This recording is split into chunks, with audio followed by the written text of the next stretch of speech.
for some reason in the last, beginning of the fall, we decided we were going to start a Dungeons & Dragons group at BCM because we're just nerdy enough. So we've been doing that, but some of you guys are kind of confused about what D&D actually is. There's this bit about like, oh, it's actually satanic. No, it's not.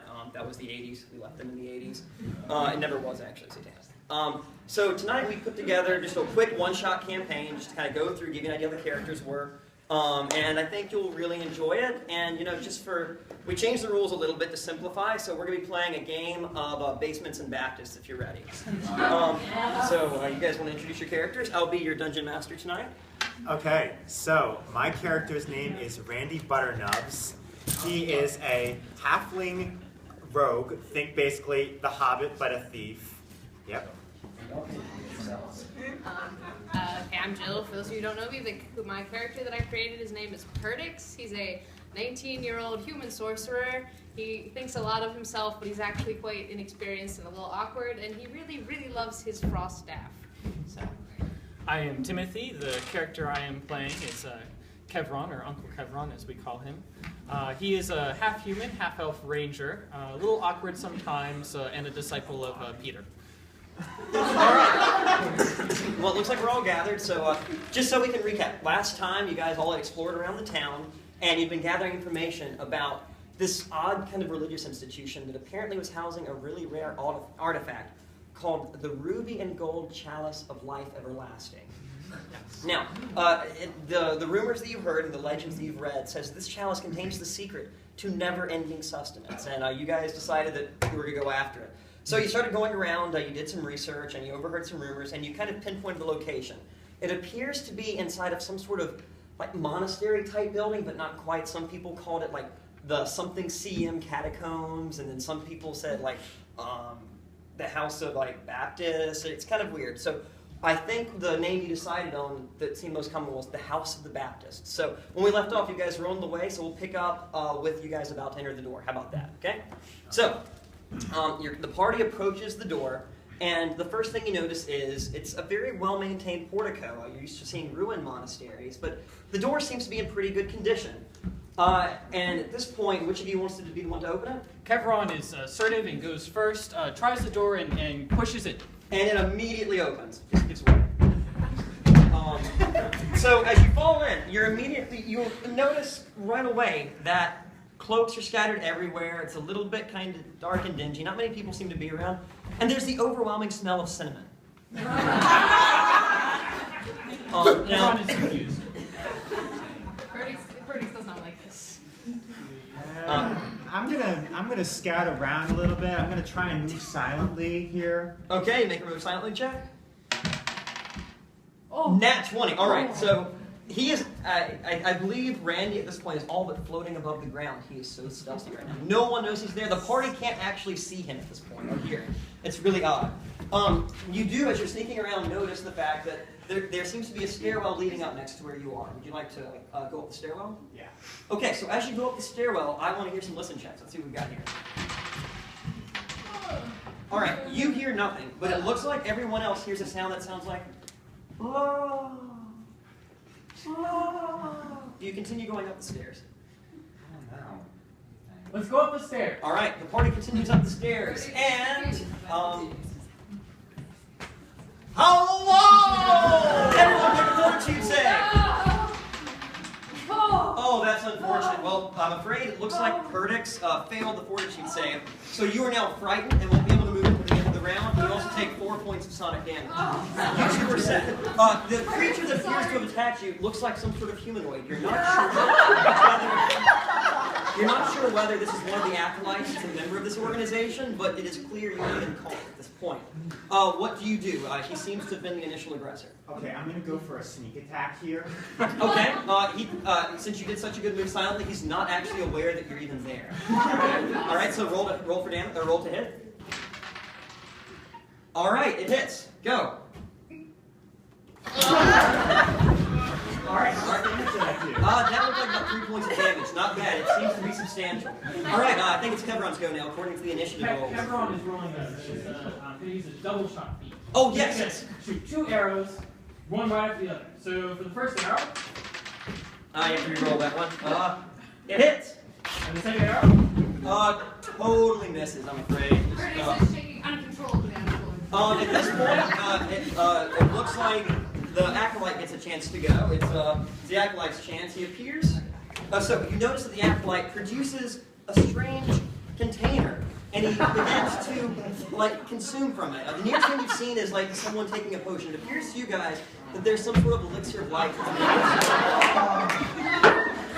Unfortunately for you guys, after this great round of attacks, it looks a great deal like the acolyte is back at full health.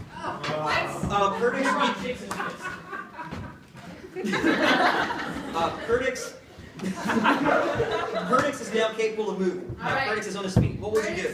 Curtis is going to attempt a frost spell. Okay, looks like we're going to make a roll to see if a ray of frost hits. Oh, beautiful. That's not just it. Like, roll to confirm the crit. Okay. Nailed it. All right. So, Curtis at this point leans forward with the rod, the staff of frost, and fires forth a great blast. The entire walls are now iced over, and the acolyte is frozen solid, flies into one of the walls, and collapses into dust. You nailed it. Good job. That's 120 experience for each of you. Now, you continue down you've come to a landing. You continue down what appears to be the passageway. Everyone looks around carefully. Okay, so as you look around, you see a number of chambers, and as near as you can tell, these appear to be, it's hard to decipher the runes next to each of the doors, but these appear to be like the acolyte's individual chambers, or perhaps meeting rooms that they use. One of these is open. Kevron goes in. Kevron notices a strange metal apparatus behind a curtain. This appears to be some sort of technologically advanced form of hot spraying or bathing device. Kevron feels dirty, takes a shower. Curtis just turns away. All right, he's taking a shower. What do you guys do? Are you still looking around the hallway? Curtis is burying his face. All right, give me a listen check, guys.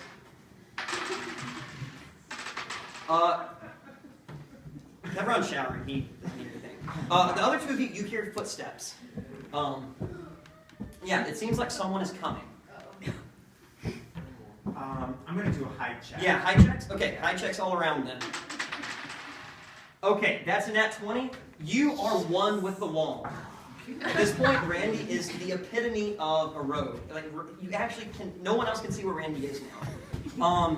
And then Perdix is trying really hard, and Perdix has determined that the best way to hide is to collapse into a ball in the dead middle of the passageway with the staff hanging out. And not a great roll. The thing making the noises approaches. Shower at 3 in the afternoon? That's locked. Well, let me go find a key. Okay, the creature appears to have been another acolyte. Luckily, it appears to have been a very unperceptive acolyte. Completely missed you. So at this point, Kevron's done with the shower. You guys dodge near certain death. Kevron emerges from the room feeling fresher than he has felt in ages. And you all notice that he smells more floral than you have ever smelled him. Kevron is quite proud of this. And he is. As usual, really. Okay, do you continue down the hallway? Yeah. Okay, so as you continue down the passageway, you notice more of the chambers like you've seen. Another one is open. Do you want to look inside it? Kevron goes in, hoping for another shower. Kevron immediately dives in and is greeted with an ancient torture device. There also appear to be chairs very close to this device. This presumably one unnerved Kevron. And as you're in there, it looks like, yes, Kevron, in his mind, hears a sound echoing along the lines of, "Body, body, body, body." What do you do? Kevron is scared out of his wits and falls on the floor trembling. Are you guys going to help him at all? All right, Verdict gives him a hand. All right, good. Kevron is shaking and feels better. Okay, Kevron's made it. So you're back in the passageway. You kind of left that room. We'll leave that where it is. The only way the passageway here now leads is to steps going downward. Do you go down the steps? We should. All right. You go down the steps, and as you go down, it feels like the pressure's changing. The echoes sound different, and you come to a big open space. As as the party reaches this big open space, you notice immediately a number of strange runes all around the wall. But none of you pay any attention to that because I need some will saves right now. This is to test how capable you are of resisting outside influences. It looks like everyone, Perdix is the only one who actually made that save. So Perdix, you're okay. The other two of you have just an insatiable desire to go towards this nice, soft thing in the middle of the room. It appears to be some strange item of furniture, and you're drawn inexorably to it. It looks warm, it looks inviting, it looks like you want to be in there.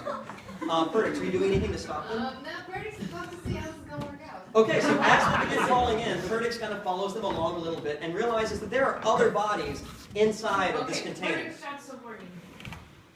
Stop! What are you doing?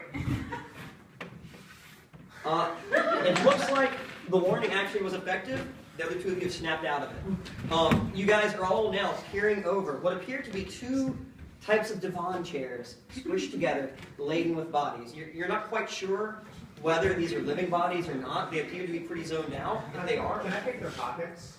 Okay, I'm going to need a pickpocket check. It's going to be against their perception check. Okay. And yes, you are actually able to pick the nearest one's pocket.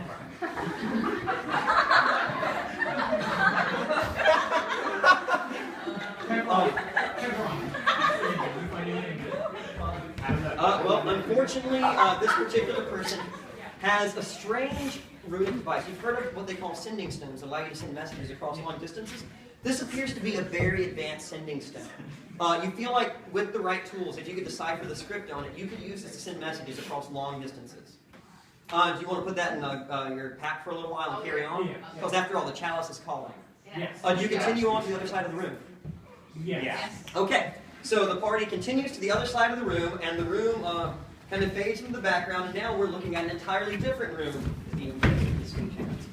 And as you approach, you're in a smaller chamber, a decidedly smaller chamber, and it has a decidedly different feel to it. The room feels darker, slightly more impressive.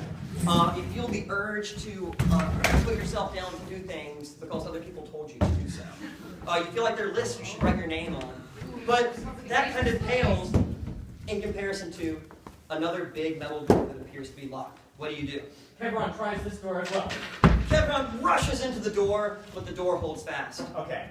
I'm going to use one of my skills, being a rogue, and try and open it. All right, so you do a lockpick? Yes. Okay, do a lockpick check. All right, so Randy is picking the lock for all he is worth. Randy's really working at it, and the lock snaps and pops free. The door swings open. Now, as you enter the door, you are greeted by an unexpected sight. In every other organization and monastery you've infiltrated, the leaders have been wearing some type of robe, they've been surrounded by ancient tomes, and just look very dignified. This one appears to be wearing some form of pantaloons, and it's a strange type of tunic you haven't seen before. It appears to have like a weird folded collar instead of the raised one sorcerers tend to wear. It seems a little bit weird. There's writing, runic inscriptions on the shirt.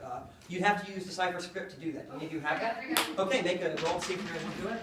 Oh, very well done. It looks like you look really closely at the script on it. And the script appears, it's difficult to translate into the common tongue, but it appears to be something like K-Roth initiative. It's not an easy translation. That appears to be how it would come across. Yes. Knowledge Baptist? You've done a fair bit of research. Yes, you do. Okay, I'm going to roll and try and figure out. All right, make a Knowledge Baptist check. That's a 13. You know a little bit. You've heard of something in your studies that roughly translates that called the Kairos Initiative, but every time you read about it, it just seemed hilariously boring and you kind of just stopped. So, but the one thing that catches all of your eyes is a gleaming golden and ruby-colored chalice sitting beside this leader. There's flowers and life pouring out of it, and it's right in front of you. The only thing between you and it is the leader, who at this point is very intrigued as to why 3 people of varying races are involved in this. What do you guys do? Kevron knows that to win grand prizes, you often need to show a feat of strength, and so challenges the leader to arm wrestle. Okay. Kevron and the leader lock arms, and it's just a difficult struggle. They're both straining with all their might. Kevron normally does not lose these fights, but I need you to do a strength check real quick. Kevron just does lose it. It's a very narrow fight, but the 17 to 18 roll, he is defeated by the almighty leader of the organization. Perdix, do you have an idea in mind? Okay, we're gonna try some diplomacy. Curtis is gonna appeal to his vanity. Okay, cool. Make a bluff check. Oh, let me make a sense of your bluff check nailed it. Have at it. It's a very successful bluff. Nice hairdos. Good. Who does your hair? Can I ask that? Like, I might want to style myself my own that way. I don't. Welcome to BCM. It's good to meet you. Thank you. And your hair looks great. Are you doing something?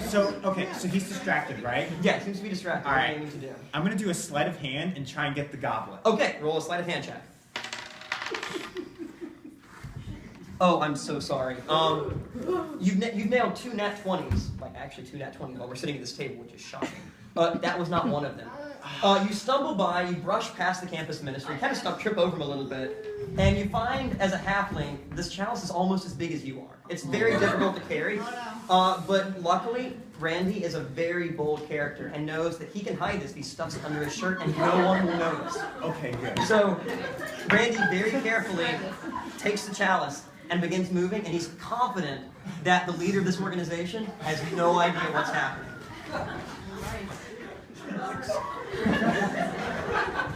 Okay, you have the chalice. The leader appears to be somewhat confused. What do you do now? We're gonna try some more diplomacy. Actually, no, we're gonna try. Kevron tries to intimidate the leader. Okay, oh! That is actually a nat 1. Oh. Kevron fails hilariously. Kevron, intimidate. You?